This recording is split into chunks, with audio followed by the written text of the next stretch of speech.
Luna. Chico fresa, ¿qué estás haciendo aquí? Pensé que ya te habías ido. Sí, me estaba yendo. Pero no podía irme sin despedirme de la chica delivery.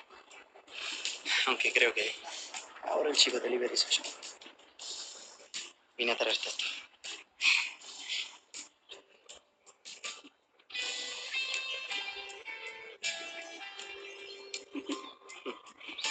Mateo, neta, no lo puedo creer.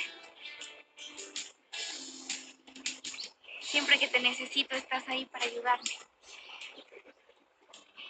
¿Sabes? Yo no quería que te fueras sin antes decirte... ¿Decirme qué? Mateo, no te quiero perder. Yo tampoco quiero perderte, Luna.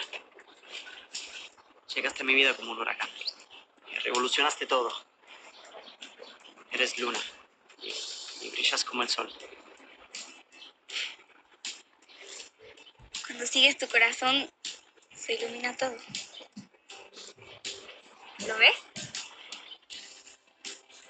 Cuando estamos juntos, siento como si nos envolviera la luz de 1000 estrellas. Te quiero muchísimo, Mateo. No hay distancia que cambie lo que siento por ti. Te voy a extrañar, chica de mí. Y yo a ti, chico fresa. ¿Qué más da? Lo que siento es diferente.